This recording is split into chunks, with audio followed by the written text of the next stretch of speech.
All right, guys, welcome to the first episode of this new iteration of Compa Talk. We are here with our guest, Jose. He is the creator of Goals. He has done a lot of multiple things. If you guys have seen either the Premier League debate show that I'm on or the MLS debate show, he is the head guy. Jose, I'll kick it over to you to kind of introduce yourself a little bit. Yeah, John, I appreciate it, bro. Yeah, like you mentioned, Jose. Look, man, I think the way I would describe myself is a footy fan, newly discovered, I guess, content creator to an extent. I really don't consider myself that. I just love to have opinions about this game, bullshit with friends a little bit, and I'm a builder at heart, and this project and startup that I'm building out with Goals TV is very near and dear to mine. But outside of that, man, I'm super pumped to be here, bro. Anytime I get a chance to talk footy with anybody, I usually jump on that bandwagon. Yeah. And of course, like you as everyone else, I think we all have our journeys as to how we kind of got into the space or how we kind of got to be pushed on to doing this. So like what was your initial like memory of like you getting into football or you knowing about football? Oh man, first memories, El Clasicos probably. I think for which is probably most of you. I think for those who don't know, Barca fan at heart. I think if I had to rank my clubs in order, it would be Barca, Arsenal, and FC Dallas. Like those three. I'm a Major League Soccer fan as well. My dad, man, my dad is probably, I don't want to say the sole reason I'm as deep into soccer or football, however you see it, as I am, but he really kind of was. And John's not really gonna like this, but he's a massive America fan, bro. He just is, bro. He just is. And my dad's he's that proud one too. He's cool as shit. I love him. We banter quite a bit, but man, he got me into watching Barca when it wasn't cool to watch Barca. We'll just put it that way, right? When Madrid kind of ran the world. And it was all for the style of play, man. He got me hooked on passing the ball, on vision, on identifying space. Like he just got me really hooked on that club, that team. I saw a little bit of that in Arsenal as well. And yeah, bro, the earliest memories was watching El Clasicos. I mean, I'm sure I saw a ton of other Barca matches when I was a kid, but El Clasicos were, as you know, as Madrid fans, I mean, everything. That was life. And growing up in a part of the world where the other football reigns supreme, right? Texas. Yeah. I was not the cool kid. I was not the cool kid. I was the soccer nerd. I was the guy who watched the other football, and nobody really gave a shit, right? It was just kind of who I was. So those are the earliest memories I have of it, man. I played a lot of ball growing up too. Played at a decently high level in college, and that was fun. But yeah, I won't ever forget how I got into it. It was my dad through and through, 100%. Yeah, and I think that's one of the things that a lot of people can relate to, though, because I mean, either you got into the sport because of your family, or it was one of the things that you played on the playground with your friends. For me, it was kind of similar to that. Like a lot of family influence on a lot of football. So I think it's definitely interesting to see how, like, if you really think about it, how much everyone's footballing journeys kind of start in a very similar way. And I think it aligns everyone, especially here. I feel like more so stateside than in Europe, because I feel like here, it's harder for people to get into the game. I think we're having this current generation now that's getting into the game because of video games, because of FIFA, or because they see their favorite content creators are out here freaking out, watching it, or they have obviously like the Sidemen charity matches and all this. So yeah, there's multiple different avenues as to like how people are getting into the game now than I think before. Obviously, like I think in our age, we grew up in an age where content creation wasn't a thing. We had mainstream media in terms of like TV, bro. Yeah, that's all we had. It's all we really had to live off of. So we got into it by watching Clásicos or watching all these like big matches. That you wouldn't really see, like, I mean, in terms of like, for me, like, you wouldn't really see MLS advertised at all. It was like you would watch your local TV stations. You'd get advertising for the NFL or for baseball. Like that's all you would see around here. But I think that that's starting to change, and that kind of like leads me into my other our other topping point too is this goals thing, man. Like this platform that we're trying to continue to grow.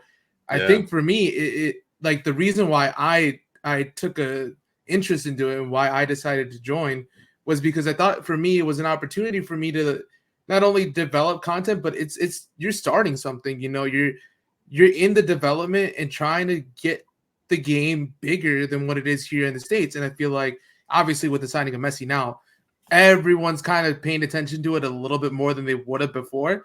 But Yeah. I think it's one of those things where, you know, someone had to take a punt. You took a punt under that. So I kind of my next question is what got you into doing that? Oof, man, that's a great question too, by the way. Because like if I had to make it easy, I would just say I was a massive footy fan that, you know, got extra bored during COVID and, you know, certain platforms and, you know, streaming sites today just didn't do the trick anymore. I mean, that's the easy way to put it. I think the best way to put it though was, I mean, I got hooked on building stuff, and you know, when I say stuff like things that are business related. I wouldn't say building businesses because this is kind of my first real go at doing it. But I got really hooked on building businesses in college and or parts of businesses, and went to work at Amazon for 6 or 7 years at corporate in Seattle, and you know, kind of learned how products and services work. And bro, I'll be honest, you mentioned creators earlier. Um, I left Amazon for the creator space, and not me being a content creator, but to work with other creators or alongside other creators, learn how that side of the business really worked. I left for those opportunities in gaming back in 2019. It was like 6 months prior to COVID, probably, or almost a year, somewhere in that time range, before COVID really hit everybody. And yeah, and at that time, right, gaming, I had just entered the space and the gaming blew up like in a way that nobody really could have anticipated. And I was always kind of a gamer. I think I'm not the FIFA player you are today, but I remember playing FIFA 98. I remember playing with Winalda and Lassiter in a completely indoor arena in the game. The ball could never go out of bounds.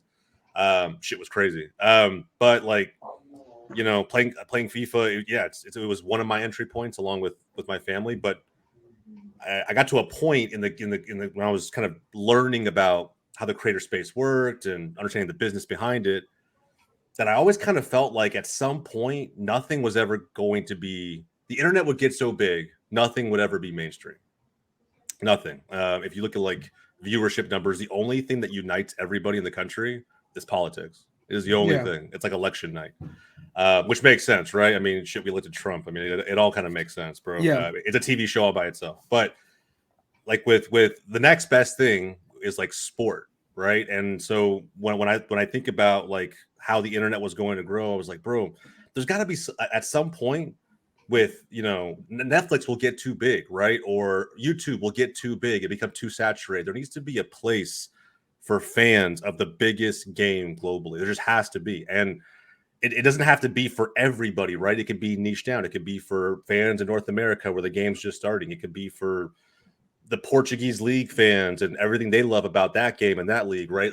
I think over time, there's going to be more ideas like Goals TV slowly pop up. But that was my thought. That was like my big aha moment, I guess, was like, I just thought, you know, something like this is probably going to exist. Why not try to build it? Why not? And if I'm thinking about this as the future of television for soccer fans, I got to build it around the people that soccer fans watch today, which is creators. I got to work with them directly, bring the high quality content they produce to a single destination where people can just, you know, fans, whether they're learning about the game for the first time or they're deep in and they just want to hear more opinions, they can go to, peruse through categories, check it out, hopefully connect with other fans, and grow their passion for the game in a part of the world where we still sit behind NFL, NBA, MLB, technically on some levels NHL. You know, we still have like 10 to 15 years before we catch the number 3 spot, I think, in terms of being prominent in this country. So, you know, I think it's a great opportunity now to try and make this work, to try and build this thing out. It's still technically early. But yeah, man, make no mistake. I want to meet and work with some of the best creators out there, man, because I think the content space right now is insane. There's a lot of banter out there. Don't get me wrong. There's a lot of shit takes. I have a few of those myself, but like we all just, got shit takes from bro. time. Yeah, man. There's especially when you have receipts. You know what I mean? It's like on the internet. People can go back and just click your shit. Yeah. What was my receipt a couple months ago talking about Messi wasn't gonna perform? Yeah. And now their club isn't doing it. I mean, I got yeah. one part of that take right. The other part, not so much, but I was so right. At least I was right a little bit. But I think that's part of the thing that I enjoy about like being a part of it, though, too, is like for me, we're able to talk about footy, but it's not only are you able to engage with other people that you might have not been able to, because half of the people that have collaborated now, I had never spoken to before, and now on a weekly basis, we're talking MLS or we're talking Premier League. Like it's one of those things where it brings us together as content creators, and it allows us to kind of it's an easier way, I would say, to be able to collaborate. Yeah. Because I feel like a little bit on the Twitch side of it, because that's the only side I could really speak on. It's difficult to collaborate with people because not everyone really has the time, or the people that you collaborate with you're really, really close friends with, or you're just not going to be able to get that collaboration. I think when it comes to doing shows like this, having a certain structure, having that ability to know that this is a site where you can go to and you can find that sort of content where you're not going to probably find it anywhere else. Yes, there's tons of other people doing it, but I think that it's a good idea to have it in one sole space, because you just know that every single time that you go to that website or you go to the app, or that's what you're looking for, this is the content you're going to get. So it was one of those things for me that I felt like it's difficult to turn down in that sort of aspect, because the amount of people that you just see is like, it's insane. Yeah, the community runs deep, bro. It really does. There's so many content creators that like you mentioned how many you've met just like in the last month or two alone. Like I feel like since I started this 9 months ago, the people that I quote unquote hang out with online are just massively different, right? Like I used to be a hardcore gamer, I would say, because like in COVID, right, we all got bored in our own ways. I'm sure you were streaming, more than you probably ever streamed, John. But I know for me, it was like, I was going down rabbit holes on the internet, couldn't find, and believe it or not, YouTube won't show you everything you think you can search for. I don't know if anybody's aware of that, but if you search long enough for content, like you'll reach like you'll hit a wall. There's certain topics that I get interested in that I could just never find, whether it be Asian League content, African content. Like people in North America need to start maybe like learning about those stories and creating them. But like there's so much. Football's a global sport. There's so many stories out there that haven't really been told yet because technology or whatever the case may be may not have gotten out there. But I think at the end of the day, like long term, I would love Goals TV to scale to that, be a home for just all these stories that are more relatable to the casual sports fan in America than you think. So that's my idea. It's my hunch. I could be wrong long term. We'll see. And this product that we're building could morph and evolve into something we never even saw coming. Right, like that's a possibility too, in a really good way. We just don't know. We're still in year one. We're really excited though. A new version of Goals TV 2.0. It's going to be hitting within the next month. I'm really pumped about that. And we'll start putting teasers out soon. Got a big partnership in the works that we haven't officially signed off on, but that'll be announced soon as well. There's a lot of good things in the mix with this, man. We just got to just be consistent, like keep plugging away at it. But I also got to keep meeting more creators, talking to more people. So if this idea sounds dope, I'd love to talk to you as a creator.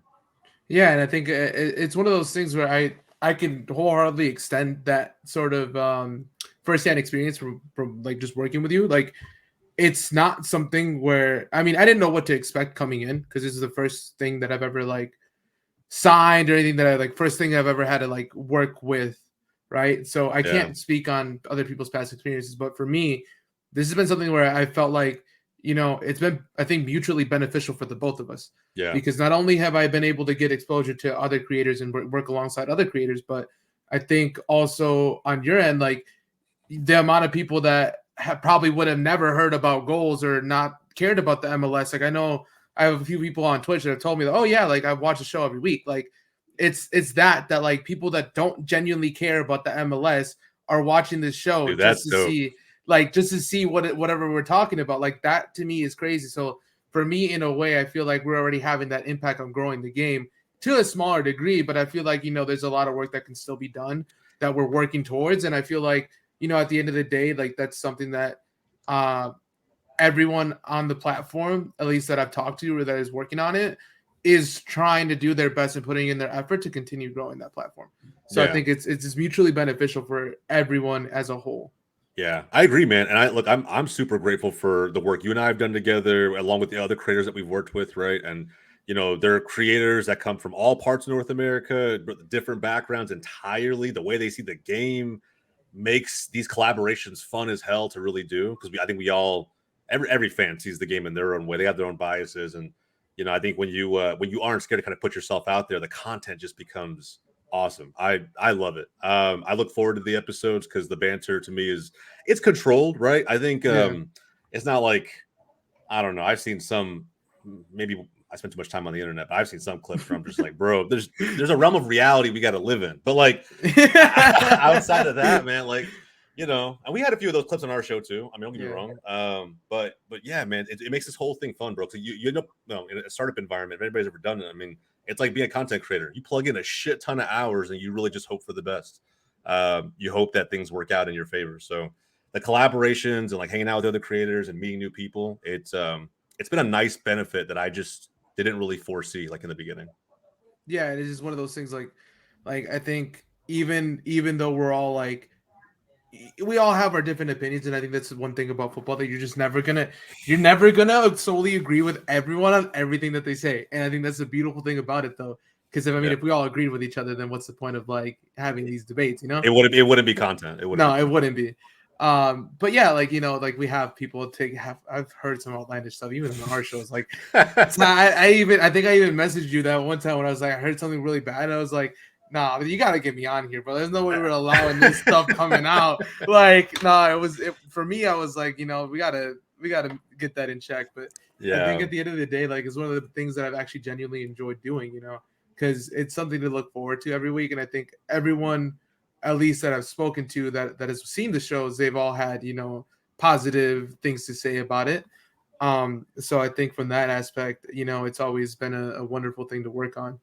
I appreciate that, bro. We're going to make it better. I think we're going to make it better over time, not just with the commentary, but like, I don't know, man, even things that we can try and do as Goals TV gets better. We want to level up the work that we're doing with our content, but equally, I will say that like, we'll probably get more personalities on the show as well. But I don't want to make it seem like, like hey, the commentary is not good. It's actually really good. But every now and then, man, the boys just have some takes, or you're feeling it one day and you want to go extra spicy with yours. I mean, like, they can do that. They can do that. And we have. I think to me, I don't know how you feel about this, but I hope he sees this. I think Barca Boy is going to quickly become like a favorite, but like you either love him or you hate him. Yeah. I think it's gonna be one of those where you tune in to watch someone like that, because he's got a lot of good takes. But between you and me and anybody watching the show, I am creating a receipts video as we speak, and that promo clip will go out like probably sometime this week. But I'm gonna show it to him first before I publish it. But it's gonna be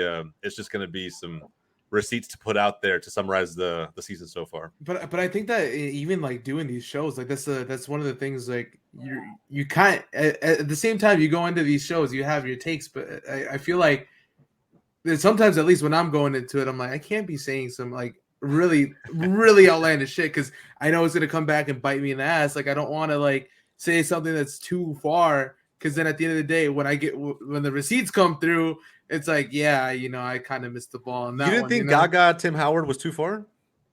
A little bit. No, that was pretty far. That was for anybody who missed the episode. Far, but it's not super deep into like no man's land where it's like, oh, this is impossible. No, you can't really say that. How old is Tonina, by the way? How old is he? Like 20? Dude, he's younger than John. Like, give him.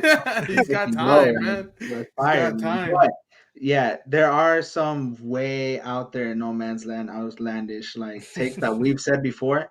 But sometimes you gotta say those takes, because one day that it'll go viral, boom, it'll boost you up and it'll boost everybody else. And hey, look, at the end of the day, it's content. This is the way I see it. Like, you can have a little bit of flavor to it, but don't be super outlandish. Like, the Lindenlof that we talked about.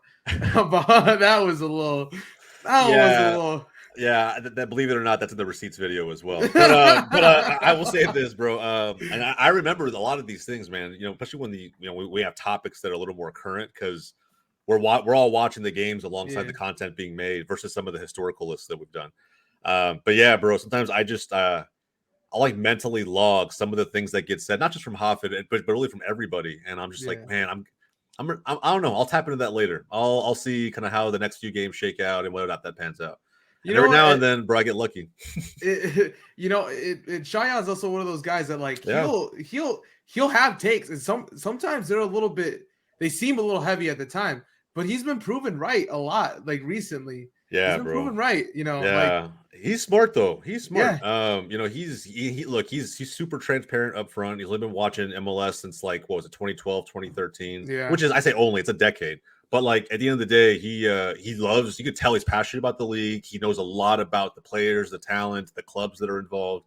And bro, he's not scared to speak his mind and definitely not scared to put a hot or a cold take out there. So I yeah. mean, yeah, man, I enjoy his takes, by the way. they're I'll be good. They're good. mostly on his side, by the way. Except for the Taremi comments and then the Yeah. Richard comments, being the best right back in the league or something like that, man. Like that's like okay, calm down, Poppy. But still, right? He's very entertaining to watch, as well as everybody else that's on that show, Wake Up MLS. That's why I'm always tuning in every single time you guys upload, I right? appreciate I So appreciate that, man. here's another question: where do you see these shows like going within like the next like couple seasons? So obviously, we're wrapping up the MLS season here soon. Like, Yeah. what are your like plans? Like, do you plan on developing these shows into something that it will be like a weekly basis type of thing, just as these league specific, or will you try to branch out and try to make it as in a whole like world of football type of thing? I'll tell you, in an ideal world, how it would look. In an ideal world, I would still plug some more resources into like a semi-online format. And what I mean, like still doing how we do it now. Mhm. But if we wanted to, have it look a little more professional in certain ways, whether it's with the design or any of the things you have at the house to kind of make it work online, whatever it may be, right? Up the production a little bit. But I think I'd also want to do it where we had a few, I don't know, on sites throughout the MLS season, right? Not one every month, but like one every quarter or something. Have the budget to be able to come to a table legitimately in one location and have deeper, more intense arguments and debates over, current MLS or historical MLS. And the historical part is still, super important to me. I think a lot of, if you haven't followed MLS for quite some time and you see some of the backlog that we have in terms of content, if you wanted to learn about how fans feel about some of the players in yesteryear, like you can go back through our videos and check those out and get the opinions, right? Like if you didn't know shit about Nettie Castillo, which Xiaoyan admitted himself on the show, Yeah. right? He didn't know Yeah. anything about that player, but in Hispanic culture, for the wrong reasons, he's widely talked about. So like it's one of those things where I don't know. The show does a lot, I think, for the viewer. It just needs time to grow, but I want to give it a little more production value over time. So that's the end goal. Yeah, and I think that's it's one of those ideas where it sounds like a very very good idea. It's just having the resources and having the time to develop that. Hopefully time allowing, it'll be able to be a possibility. But I Yeah. think with like a lot of even not even just like our debate shows though, there's a lot of different content on the platform itself. Like I've seen like there's a lot of D1 like IRL type videos. So like there's Yeah. people on the website that are doing like tutorials on like actually playing football. Like you can develop your skills watching other people play football, like tactical videos, gaming videos too. Like, we all love watching pack openings. There's a lot of pack openings on there too. But like, it's one of those things where it's like, it's not just for IRL football, it's football as a whole. And that includes, video games, content IRL, talking about it, debating, like anything that has to do about it is on this platform. So I feel like Yeah. it's one of the things that, I try to, encourage people to go check out, because you'll find if there's something that you don't think you might not find it. You might, and then you watch that, and if that's the only thing you enjoy, then that's fine. But there's other content in there you can check out as well. Yeah. The way that I used to always put it was like, if you're a footy, my goal is if you're a footy fan, you won't really have to, when you're done with the video, have to go back and search for something else specifically. If we've done our jobs right, the next video that queues up is going to be kind of right up your alley, especially if you're a North American soccer fan. So like, yeah, and to add, more content to what you just mentioned, trading cards, I don't want to, again, if you're of age, right? But betting content, the trading card stuff is actually really interesting too, if you're any kind of collector whatsoever. But then past that, we have MLS Next Pro, we have USL content. You mentioned coaching and training. That's a brand new category on the platform as well. So altogether, we probably have somewhere between 10 to 13 different categories of just soccer content alone. And it's going to grow. I think the video you mentioned before, with college soccer and whatnot, it's not even just learning how to play from someone who's at the next level. If you're like a high school player, for example, but some of the vlogs even like take you in the day of the life, right? Like what does a high level soccer player do when they wake up? What do they eat? What is their class schedule like? What do they do for training? What's game day like? All of those things are, like search prompts on YouTube day in and day out. People want to know this stuff. I think it'd be really cool one day if there was just, one platform where you could watch that. And then you can also watch any of the talk shows that you like, the match highlights that you want to see, all of those things. Yeah, that's true. And I had another question for you. This is just a question that I had. Why Arsenal? Why Arsenal? Out of all the clubs you could pick, why Arsenal? Man, bro. Well, it kind of makes sense, no? Like even if you were to do like club to club comparisons, I'll give you why here in a second. But if you were to club comparisons, right? A good amount of my family likes Real Madrid outside of my immediate family. I say immediate meaning like my parents and their grandparents. That's pretty much it. I have a ton of tias and tios who love Real Madrid. But I feel like Barcelona was I don't know, like the hipster pick, right? It was like, my dad loved them for like weird reasons. He was kind of like, oh, they're Real Madrid's the empire and, Barcelona are the good guys. And then you look at like England, right, where I formed my own teams, because my dad's a Chelsea fan. I can't stand Chelsea, but he's a Chelsea fan. But I kind of looked at the Premier League almost in the same way a little bit, right, where United run the world and Arsenal are the antithesis of that. And so I was like, they kind of piqued my interest first. I'll put it that way. They kind of piqued my interest, but honestly, bro, it was the start of the Wenger era that got me.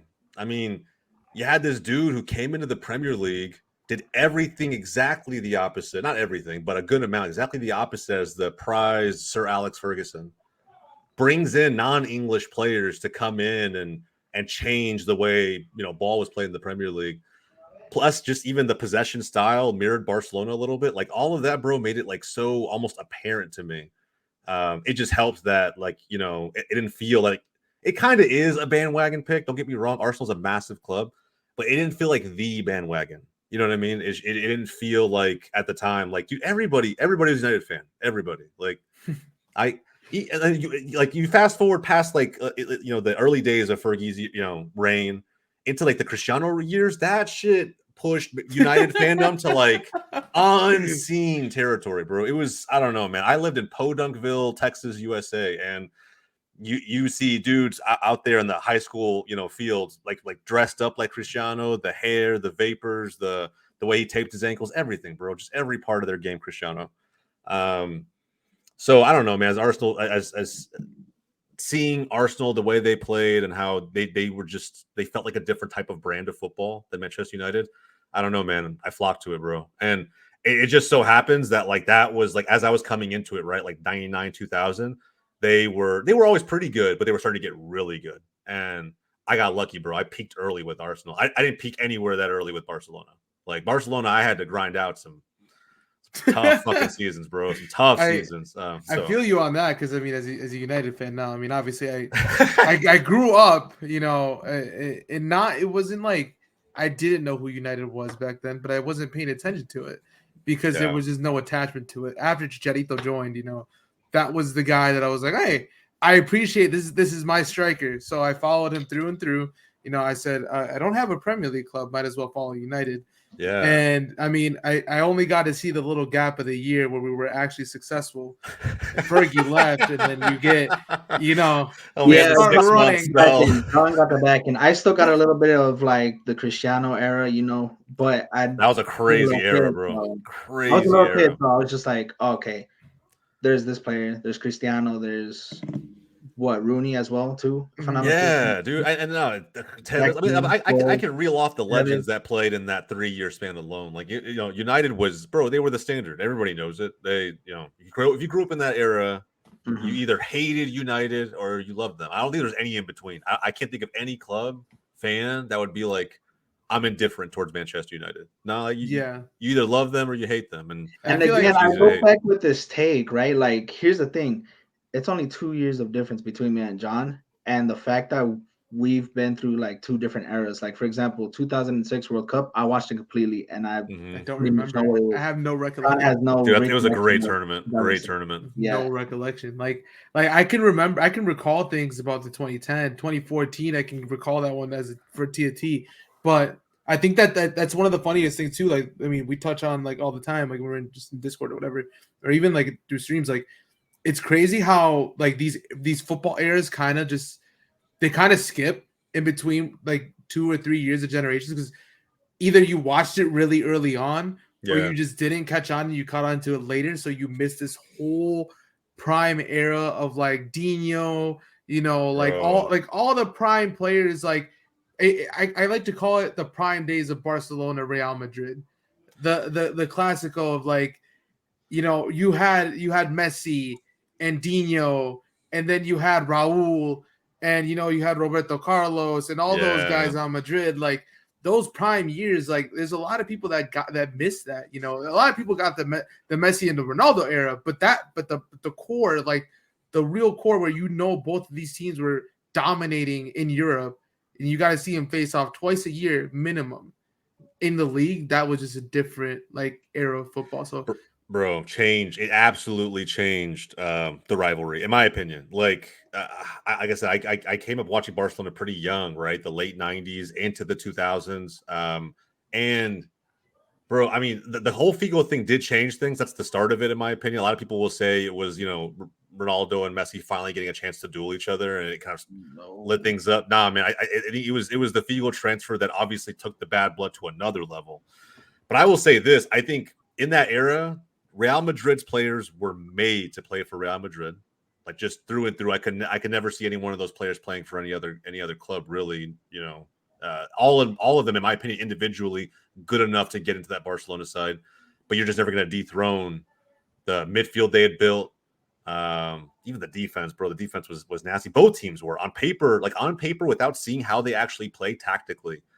It's one of the greatest matchups we've ever probably seen in the game. Like Mourinho's Real Madrid versus Pep Guardiola's Barca. Like, I can't think of another time two heavyweights like that were on the pitch together like that. Maybe Liverpool City, the recent Liverpool City. Yeah, to an extent, but that shit was like different. Yeah. But yeah, bro. I mean, I'm not even gonna lie. Like, I would leave those matches ready to throw hands with Real Madrid fans. Like, I was like, I wish one of these fucking dudes would say something to me, bro. Like, and then when you see, you see antics like Mourinho poking, a coach in the eye or like anything else, I'm just like, it took the fans' passion to another level, right? But I think it's also like two different ideologies of football, no? Oh, like 100%. two different understandings. You got, the prime Pepsi, like tiki taka of Pep, which I mean he's developed and he's changed now to modernize the game nowadays. But Mourinho's park the bus counter-attacking style of football clashing each other, like, and it was two different mindsets of how you see football, two different sets of fans, like everything was heated, like, like that sort of level. I feel like it'll be difficult to replicate. Yeah, I got a hot take. I got a hot take. I think Pep killed football. I don't know. It may not be a hot take. I don't know. I think. In what sense, though? Yeah. You want to take on a little bit more? So as part of why I don't know why everybody started watching football to begin with, right? I imagine it wasn't for, especially here in North America. I imagine it wasn't for the chess match that most very top tier professional football really is, right? The Premier League, La Liga, Champions League, whatever it may be. You watch because maybe some individual player did something you thought was awesome to watch on the field, right? It could have been anything. Usually for me, what I got most attracted to, and this is why I think Ronaldo's stardom, hit like a thunderbolt, was wingers used to be a different breed, bro. They used to float with the ball. Like one of my favorite wingers of all time, I will still watch montages of him to this day. It's just Quaresma. Like to this day, I'll watch that dude ball. They don't make him like that anymore. And I think my take is as Pep has continued to evolve his tactics over time, he has in some ways killed the individualism of certain attacking players, right? Because he plays for efficiency. He plays for chances created, not necessarily for style points on top of a victory, right? It's one thing to be the best, and it's one thing to efficiently be the best that's ever played. And that's what Pep's teams are right now. They're efficient. They do it in ways that no other team's ever done it.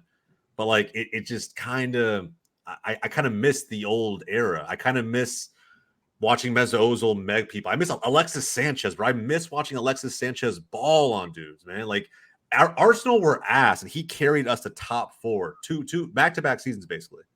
I think that's one of the things that I also got to see. Like, I'm seeing this more recently now because I've seen these takes like be put out there a little bit more. But the fact that the wingers aren't like, there was this TikTok that I saw a couple of days ago. It was talking about how wingers back in the day, how they used to like, this is a winger, and it would show like someone from like, from the streets just playing street ball and doing all these skills and stuff. Compared to now these days, it's not. There's not. I feel like the game has lost a little bit of its fun. There's the thing that you would do on the street, right? You would go kick ball and you would go do some skills here and there, just try to make your friends or whatever, right? Like that essence of football has been lost in a little bit. Part of that could be, it probably has a lot to do with Pep, because I feel like a lot of these managers take a lot of inspiration, and rightfully so, because you want to take inspiration off of someone that is successful. They're winning leagues, this and that. Like, you're gonna obviously take little bits in here from there, but like I think that part of that has also hindered the game a lot, because that essence of the flair in the game has really, really gone. Take a look at this past World Cup. Brazil versus Croatia will tell you everything. Yeah. Croatia won that, and they were just drop back rats. I wanted Brazil to win that game so badly because they were entertaining to watch. Yeah, I'm telling you, bro. It's crazy. I go back to what John said before. I mean, and even a little bit what you just said now, Honda. I think if you're the opposing coach, it kind of kills football on that side too, right? How do you counter that? You can't open yourself up and let him pick you apart, right? So you run a low block. You wait for your opportunities to counter, and because you have to be efficient with your opportunities, you don't have time on the counter to try and do something fancy with the ball or try something really creative that'll wow the crowd, right? Make it really entertaining. You have to get down there, take advantage of the opportunity that you got, and hope that you scored. So efficiency, the rise of efficiency in football, to me, is in a very big way not controlled by Pep, but like at least recently it kind of has been. Like he's kind of dictated what the modern game does. And it's really kind of, in my opinion, just in some ways that I wish it hadn't, it's negatively impacted both sides. I think creatively, the last player that I could think of or have any recollection of like feeling that a player was out there going having fun is Neymar. Yeah. I could be wrong. Mm-hmm. Could be wrong. Biggest what if player ever, bro. Yeah. Honestly. Like I think everyone debates on like should he not have left Barcelona at the time. And I think, hindsight tells you that if he wouldn't have left, what that Barca team could have been. Like, just why PSG? That's my only question. A lot of Barca fans will be upset that he left, period. Me, like, not so much, right? I wasn't married to Neymar. I think I was more upset, I think, when Luis Suarez ended up leaving than I was when Neymar left. I think for me, it's like, because you could tell he wanted to be a superstar. I think any Barca fan that was watching at that time was kidding themselves otherwise. Like, he didn't want to be in Messi's shadow. He wanted to go somewhere. But, bro, go to the Premier League. Right? Go. I don't know. To me, France, even at that time, was still a massive step down in 2017 when he left. I just think it was a massive step down. Yeah, bro. La Liga was actually stronger back then. I just think, like, why do that? Like, why water down your career and your legacy by going and nutmegging a bunch of French defenders who would never survive in Champions League, will never qualify or see that tournament outside of being a fan. Like, it just, I don't know, man. To me, it's like he wanted to an easier path to just living the life he wanted to live and step out of the shadow a little bit. Do you think that his perspective, the perspective on his career would have changed had he have won something with Brazil? Yes, because it's Brazil. You can change a lot of the narrative by winning something major with them. 100%. 2014 was their best opportunity, and it wasn't really his fault. But I actually argue this past World Cup was probably one of their best opportunities to win it. But I also feel like their manager, the way that he kind of set up. Yeah, I don't know. I wasn't. Yeah, Chichi for me just didn't have. I don't know what it was. I was never confident. I know they were undefeated in qualifying or whatever it may have been, but I was just never really confident. That 2014 in Rio, I mean, I think everybody, I myself included, we all had Brazil to win that. And it was kind of crazy when they got their asses whipped the way that they did by Germany. So, yeah, it's just one of those things where there's a lot of like, what ifs when it comes to like players like that. Because even like Hazard today retired. Another player that big you could argue, is another what if. Like, does he not? Had he not gone to Madrid, at Chelsea would he still continue to have the career he had? We'll never know. Like, he already did it with Chelsea, so then Real Madrid picked up what they saw from him, what he was doing at Chelsea. But the back end of Chelsea, they should have saw, oh, he's not doing that great. Why are we picking him up, right? I think Hazard needed more talent around him too at Chelsea. Like for all the individual accolades he won, what did he win the Premier League? Was it once or twice? Twice, because he won once with Mourinho, and then what did he win that last one with Conte? Right? Last one. Yes, he won that last one with Conte. So, look, I think, and for the managers that he had, I just think, and how good he was, man. I mean, Eden Hazard to me, like, his ability to chop step, cut from left to right. I just really hadn't seen someone of his size kind of be able to move like that in the Premier League. I just always felt like he was his team. And I don't know. I mean, he was there to the point where he was being compared to Neymar as well, too. Like, who's the best winger on that freaking situation? Prime Neymar or Prime Hazard? Like, they still debate to this day. Yeah, and outside of those two Premier League titles, man, if you go look at like where Chelsea finished some of those seasons, like you would really ask yourself, right? Like does Eden Hazard stand out because those Chelsea sides just for whatever reason weren't as strong as they could be? Because like when he goes to Real Madrid and a team full of superstars, I mean, he blended right in, right? I mean, didn't do anything injury prone as it could be for the first couple seasons, but I think by the end he was probably just glad that it was all over. I don't know. I think. Another big what-if player, not as big as Neymar, in my opinion, because I think Neymar solely – there's a difference, right? From going from Barcelona, a great Barcelona side, to PSG, or to level up your career and go from Chelsea to Real Madrid. Like, there's ambition there. You know what I mean? Yeah. I think the pressure, though, of having to wear that shirt of Real Madrid also – it gets the players. It gets the players. And that's even the Barcelona shirt. You could even argue the United shirt as well. Like these big clubs with these big reputations, it's difficult to fill in those voids and putting on these shirts because the pressure is immense. The fans want to win. They're used to winning. And I think you speak on it right now, like United, they're feeling that right now. In a way, there's a lot of issues going on with that club. Yeah. Who knows? Like I genuinely don't know what could be the fix of that, but it's one of those things where I feel like all these clubs have these massive expectations, and I feel that expectations weighs a lot on the players, and it's just one of those things where they need to sit to that pressure. I feel like a lot of players aren't able to. But also, I mean, Hazard also had to replace Ronaldo, right? To an extent, that's 450 career goals. That's massive pressure. But look, when we talk about United still has a heavy badge. I mean, just ask Harry Maguire. I mean, right? Like United still very much has a heavy badge. Look at Di Maria. Look at Memphis Depay. Look at any of these guys, right? Alexis Sanchez, right? Who have done extremely well. Falcao, bro. Falcao, another one, right? Like how many go over to United and then you just like wonder where the hell it all went? Like what happened? They were Pogba as successful. Well. To an extent. Pogba is like. to me, it's another He's level. an It's anomaly. another level. I say Why another is that level. another level? There's never been a faster fall off in football history than Paul Pogba. Never. I can't think of a single player where they were on top of the world, right? Like, dude, I mean, United paid to get him back. You know what I mean? Like, and what was the fee? It's like is it 100? It was something around there, 80? 90 to 100 million. Yeah. Like it was a Listen, big he fee, might not especially be for on the top time. of the world, but Juli Peña, Mexico, he was set to go to Arsenal, and then what happened? Yeah, What happened? yeah, it's a very common story, right? But I'm saying with the Pogba situations, like I've never seen a midfielder go from that high, right, to just look at him. I mean, he may never play football again, right? He may Yeah. legitimately get this 4-year ban for the abusive substances, and he may never be a professional footballer again. And like even the last couple of years, how much have we actually talked about Paul Pogba?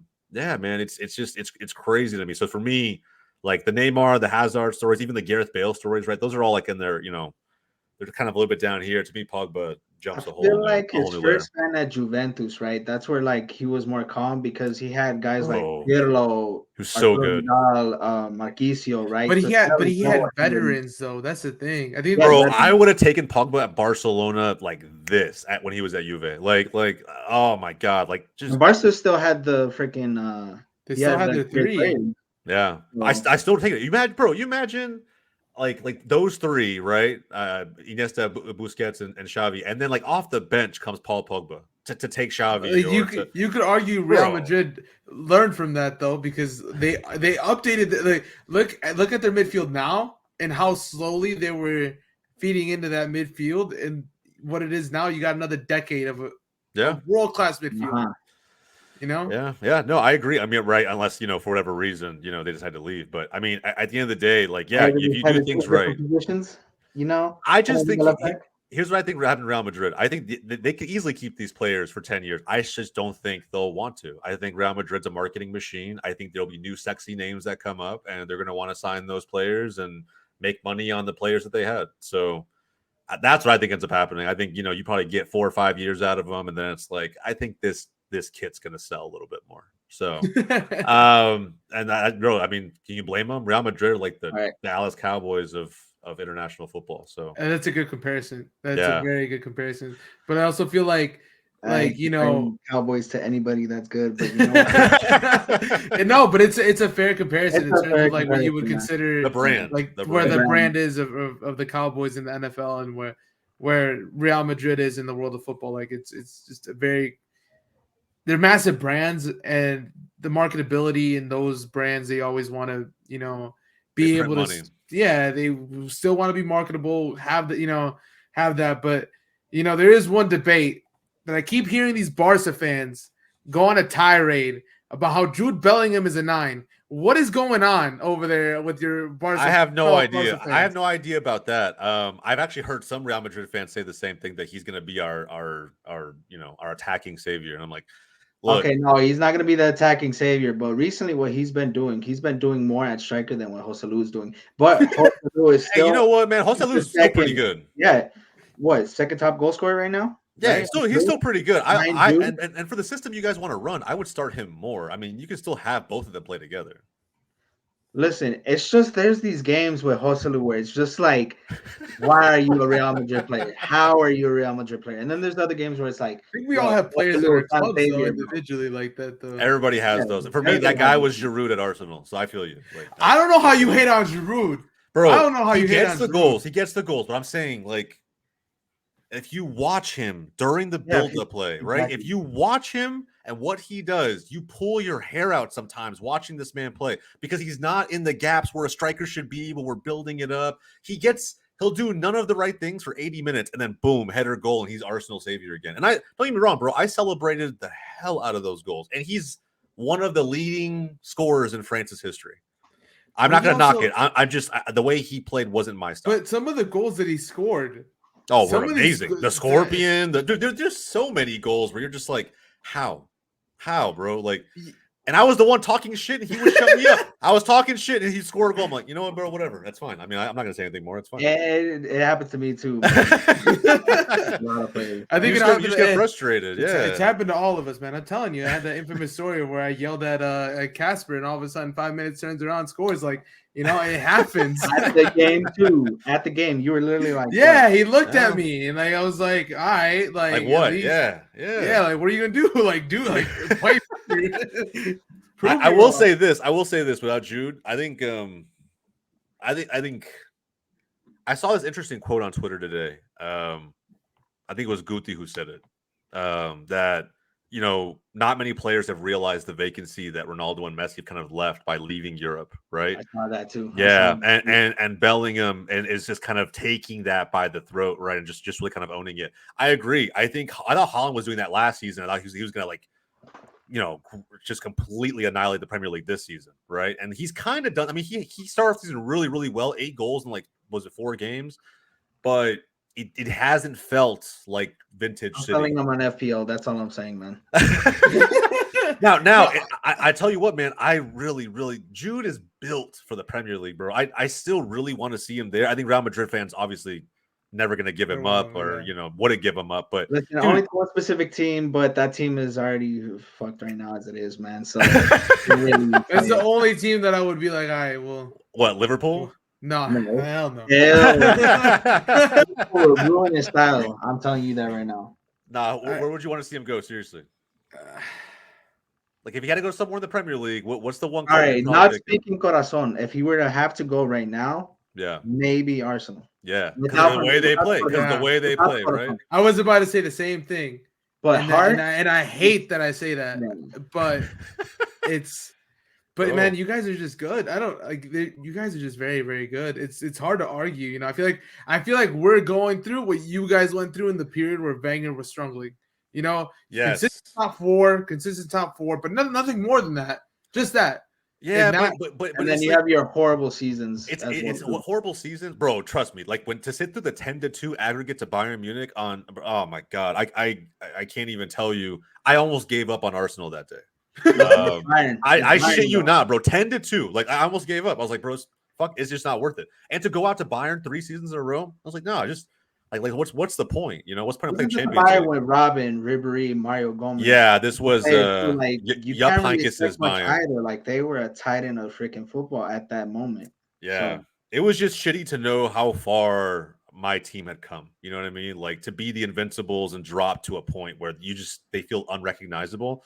Like, when the Wenger out era was here, bro, like that to me was like a real call for like, just, we need change, because it was like 4 to 5 straight seasons of just mediocrity, just half decade of shit. And Theo Walker, cold player. Yeah, United thing was like a little bit different, right? Because like, you guys tried a bunch of different stuff, different managers, signed a bunch of new players. And granted, a lot of fans say, well, that's just wasted money. It's wasted money because you had the wrong people at leadership. But like, you still made a significant amount of attempts. With Arsenal, just imagine they keep the same manager who doesn't like to spend money, brings in players you've never really heard of, right? Signs a bunch of free deals. And you kind of just hope that we piece this team together, bro, or finds a bunch of niche players, right? Like the Carlos Vela example is a perfect one. Yeah, but he would piece these teams together, but they would still get top 4, and you would say that's an achievement in itself. But that was like our ceiling, you know what I mean? Like, it felt like that was our ceiling back then. And I feel like with United now, it's like, how are you gonna break into this like what Arsenal was able to break into? Like, how are we gonna be able to get into that without like having to spend more money? Because I feel like at this point, it's not even about the money that we're spending. We're spending money. You can't blame it on the fact that we're not having investments. And yes, you can say some of the managers have not been bad. Yeah, more than 100 on a fidget spinner, man. Come on, man. Yeah, it's a lot of money. It's a lot of money. It's a lot of money. You know what? I told this to a buddy of mine who's United fan. I was like, you know what's crazy? If you look at like everybody, like top 7 spend, I was like, United has spent so much money to not have a bench. Like, that's crazy to me. Like, if you actually look at the depth United has, it doesn't compare to even like a Newcastle or an Aston Villa. You know what I mean? Like, it just the depth really isn't there. You can't pray for a Scott McTominay stoppage time double every week against Brentford, right? And Like you would not even expect that either. No, that was a crazy event, bro. I was watching it, mind blown. Like I was sitting there, like there's no way this actually happened. But like Fergie you know, time's And undefeated. here's Though. the thing: I've said this to United fans as well too, right? When they were going, or when they first said they were going out to get Anthony, I was like, dude, I would prefer Chucky Lozano, who's half the price, who yes, actually put dedication into the game, than some fidget spinner who, in this last season that he had with Ajax, he wasn't that good. You look at yeah. him, right? I'm just seeing with my eyes, right? Because I watched the Eredivisie as well too. This guy, man, all he does is what he did right now. Huh. Does one little spin, then passes it back. Yeah, pass it back, or he takes a chance that's just a low probability chance. He takes the defenders, and I'm not Takes more saying chances. I don't even care if he takes more chances. Just do something with it. Do something with the ball. Be the winger. No, I agree. is the frustrating thing, and I feel like I can't. I feel like I can't win in this current age of football. I can't win right now. You know, United's bad. Mexico's not great. Yeah. It's the fire shit. Like, what am I? Hey, What am I? Real Madrid is not bad. Real Madrid's got a good Hey, spot right now. Real Madrid's yeah. But I don't bank on Real Madrid to bail me out every single year. You know what I mean? Like, it's That's getting true. kind of old. You know? Yeah. your team could already be eliminated like Galaxy, but they're not. All right. So mathematically not out yet. That's it. One win. All right. Can I get your take on just an overall on this whole Messi experience in the MLS? Yeah. Look, bro, just overall how I felt about it. I'll put that out there first. It's been good. I feel like he probably gypped more than a few fans out of like some strong money for tickets towards the end of it. But like outside of that, John included. Outside of that, I think it's kind of what MLS needed. I'll put it this way: I don't know if Leagues Cup would have been what it was without Messi. I really don't. I feel like there was people tuning in. Yeah, people were tuning in Europe. They don't what? Why are they tuning into the Leagues Cup? But they were watching because of Messi. You know, just to see if he could keep doing it, right? Just to see if he could keep taking down MLS team after MLS team after MLS team, even though he just finished a European season, right? Like, could he just keep doing it? And he kind of proved, right? You know, I think I've never seen more mass consensus that he's the GOAT than after Leagues Cup ended. I've just never seen more like I've never seen more Ronaldo fanboys be like, bro, I can see this guy's fucking legit. He's real. And like, you know, that's cool to see. But I think MLS has benefited.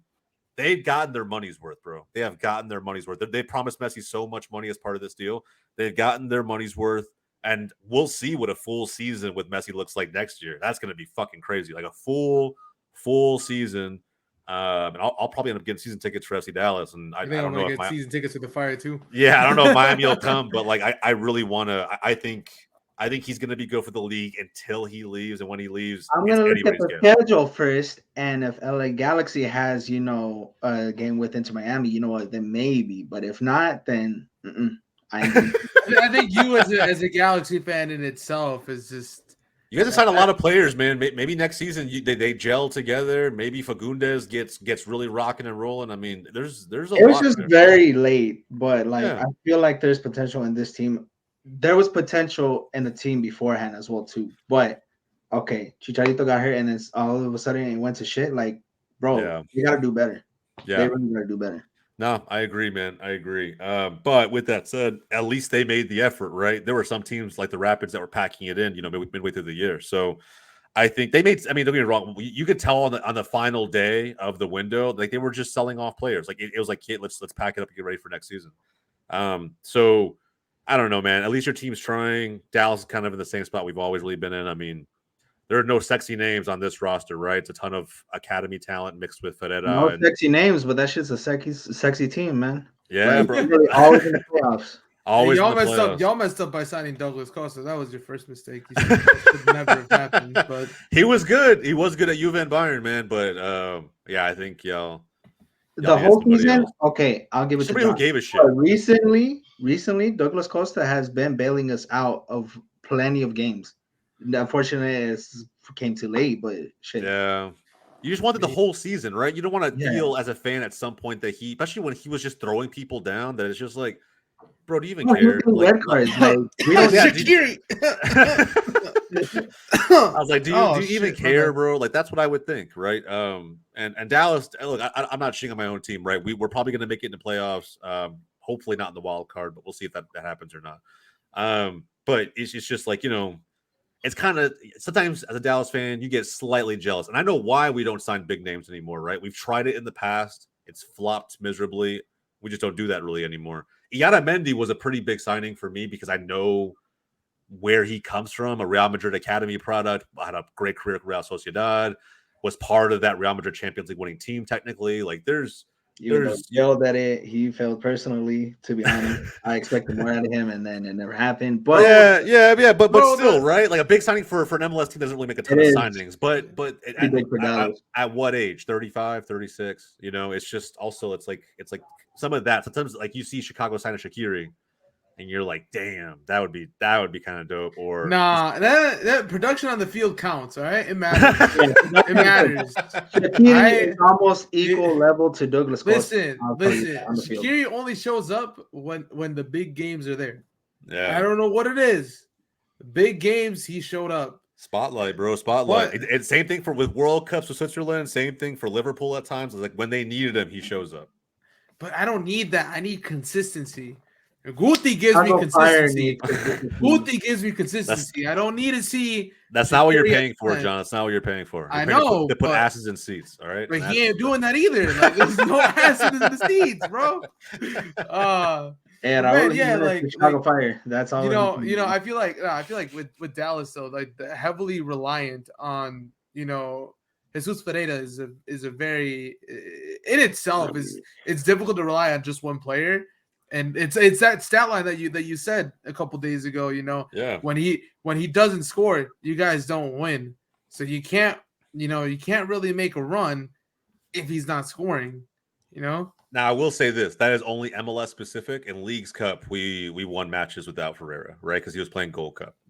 So different tournament. But yeah, there is that stat, right? It's crazy. I don't think there's any other stat like it in the MLS where if he doesn't score, we don't win. Literally all games, and the games where he hasn't scored, we've lost. all right. I think Nashville SC are doing it, relying on one player. Seattle in some ways are kind of doing it. I think there are multiple teams. I would say LAFC is riding Bouanga hard. I think they're a more fundamentally sound team than Dallas, but they're riding the Bouanga train hard right now. It's either Bouanga or Vela, man. It's either one. I think Vela's kind of slowed down, which is he's getting older and it kind of makes sense. But Bouanga's just like to me, he's like kind of taken over. And look, he's a top scorer in MLS. I think he'll go on to he'll win the Golden Boot. But I think Ferreira having 12 or 13 goals, whatever it is so far in MLS, considering that he's missed a good chunk due to Gold Cup and like the injury that happened right after that. I think no matter what, he does miss his opportunities here and there. I'm not going to refute that, but I don't think anybody can't say he's not one of the best goal scorers in MLS. Now, could he do it in Europe? That's a different conversation for a different day. I don't have that kind of time right now. I will say that like I would like if he were to move to Europe, I would like him to move to like an Eredivisie type team, Portuguese Superliga type team, like just somewhere where it can be a natural progression of his game. Don't go the Landon Donovan route and try to go to fucking Bayern Munich off the bat or to Everton off the bat when you know damn well that that's way above your comfort level, your ability levels, right? At least in some form or fashion. You're just not used to that game. Why put that much pressure on yourself, right? When you're now Donovan was like, mid to late 20s, so it's a different scenario. But I think Ferreira, 22 years old, like, bro, just naturally get there. If you perform well in those smaller, even the French league, bro. Shit, if Balogun can do it, I mean, I'm not saying Balogun's at the level of Ferreira, he's definitely better. But if Balogun can be a top scorer in Ligue 1, I'm confident Ferreira can at least hold his own in Ligue 1. So, yeah, man, just don't try to do something stupid and go to like a La Liga team right off the bat. I don't think he's ready for that. He's not ready for Premier League. He's not ready for Europa League or Champions League. Striker. I'm just saying Ajax could be a good fit for him. Ajax need a lot of help. They need a lot of help. Ajax is a whole completely different story. Yeah, they need to overhaul. I'm gonna wrap this up. I just because it's getting close and MLS season's almost done. Everyone's MLS prediction for MLS Cup champion. I am going with the Crew. I don't know. I feel like they just have a more balanced out team. I think someone takes it out in the East, but Yeah. To end it, I will say LAFC win it. see. They repeat as champions. All right, let me go for somebody different. You know what? Let me go for a little bit of a surprise on Oh, this God, one. here we go, bro. Hey, listen. If they don't choke, Cincinnati. If they don't choke, Cincinnati. That's a good pick. I got ripped alive on the last Pick Up MLS episode because I picked Cincinnati as like someone that I thought could really make it into that MLS Cup final. I can see Cincinnati beating the Crew to get in 100%. But I could also see them choking very easily in the first round as I well. don't know about very easily, man. If they have to play the game at home, like I mean, that place is a fortress. They've lost twice this season. Yeah, that's true. And they beat New York Red Bulls last season, right? When it was a play-in or something like that. Yeah, I don't know, man. To me, it's all Ohio, so like, who knows, man? It may not even be that much of a big deal for the Crew, but I just think with how loud that crowd's been this year, there's a crowd factor in Cincinnati. They just won the Supporters Shield. I just think they're going to be amped up for their first playoff run, and like, I don't know. It's not like St. Louis. St. Louis to me, I actually think is more like what Honda said. I think they could choke in the first round. I think that. Yeah, St. Louis why. will definitely choke in the first Yeah, round. I don't know what it is. Like they'll as soon as they have some adversity, yeah, they're choke. too new. They're too new. I think that's Especially if they go up against FC Dallas. You know what? Hey, FC Dallas. Hey, bro, we beat them 2-0 earlier in the season. I'll take that bet 100%. Exactly. All right. Hey, one final question. Will we see Jose be balling out at Footy Summer next summer? Are we going to see Jose come out of retirement? Yeah, bro. Yeah. No, 100%. I'm already running, bro. I'm already getting in shape. I used to play college soccer, but that's a decade ago, and there's no way I can ball like that now. So, gotta get in shape, bro. But look, it's a few hours down south. I could drive down there, hang out, have a good time. If you haven't checked out Footy Summer, go check that shit out. It's cooler than anything you've seen. I know the Sidemen stuff is out there and whatnot, but that's way across the pond. Nothing like that on this side of the world. So go check it out, man. John and his team are all putting it together. Yeah, we're changing the way that we do these charity events because I feel like it'll be. I want to give everyone a little bit of an opportunity to just not only banter but also stretch it out so we can give back as much as we possibly can. So we got to give a chance to rise to the content creators as well as everything else that's going around it. So, like for example, what we're doing this for, the charities we're doing it for, we want to give shout outs to them as well too. Yeah, I like that. So as much as we can try to give back, I think that's the end goal. But all right, guys, this has been John Honda. That's Jose. You guys make sure to check out Goals TV. I'll link it down in the description and everything. But until next time, see you guys later. Peace.